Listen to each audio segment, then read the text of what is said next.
From the National Newsroom of the Canadian Press, I'm Jason White.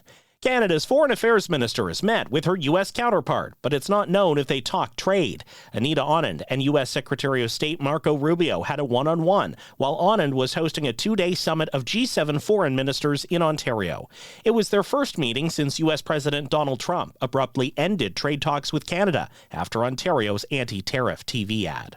Also today at the G7 Foreign Minister Summit, Anand announced more sanctions against Russia. The sanctions list 13 individuals and 11 entities, including several involved in the development and deployment of Russia's drone program. She says the sanctions also target those behind Russia's cyber attacks on Ukraine, as well as vessels in Russia's sanctions-evading shadow fleet. Conservative leader Pierre Poilievre held his first press conference today since the departure of two of his MPs. Nova Scotia's Chris D'Entremont cited Poilievre's leadership when he left to join the Liberals. So reporters in Calgary asked Poilievre if he's had a chance to reflect on his leadership style. No, my plan is to continue to lead and be the only leader in the country that's fighting for an affordable Canada. D'Entremont has said he knew of other caucus members also thinking of leaving, but Poilievre brushed aside those concerns today. 8 federal departments and agencies won't have to tighten their belts as much as first thought. Finance Minister François-Philippe Champagne directed most ministers earlier this year to cut program spending by 15% over the next 3 years. But the recent budget gives lower cost-cutting targets to more agencies, including Crown Indigenous Relations and Northern Affairs Canada, as well as the Department for Women and Gender Equality. The Canadian Centre for Policy Alternatives says it's likely a political response to an outcry over funding cuts.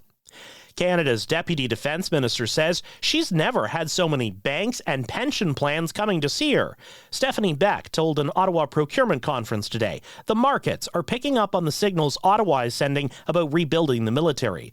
The recent fall budget earmarks more than $81 billion for national defence by the end of the decade. Canada did it more than a decade ago. Now the U.S. Mint has ended production of the penny. 3, 2, 1. And with that, the U.S. Mint in Philadelphia, where the country's smallest denomination coins have been produced since 1793, minted its last penny. U.S. Treasurer Brandon Beach says the move to end production of the penny will save taxpayers money. Approximately $56 million a year in just production cost alone. We're not getting rid of the penny. We're discontinuing the production of it, but we're not eliminating its legal tender. The last few pennies just minted will be auctioned off. I'm Lisa Dwyer. This is the Canadian Press.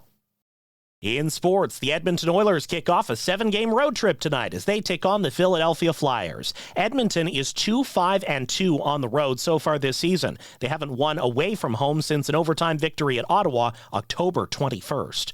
Montreal's Felix Auger-Aliassime has picked up a crucial win at the ATP Finals. He scored a comeback victory over American Ben Shelton today in Turin, Italy.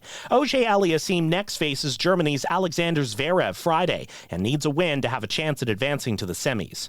A new poll suggests overall attention to the CFL continues to decline. The Angus Reid Institute says Canadians closely or very closely following the league has dropped from 21% in 2014 and 18 to 16% this year. The CFL recently announced some upcoming rule changes, making the Canadian game more closely resemble the NFL. Montreal and Saskatchewan play for the Grey Cup on Sunday. From the Canadian Press, I'm Jason White. Thanks for listening. Don't forget to follow and subscribe. For more of today's top stories, visit thecanadianpressnews.ca.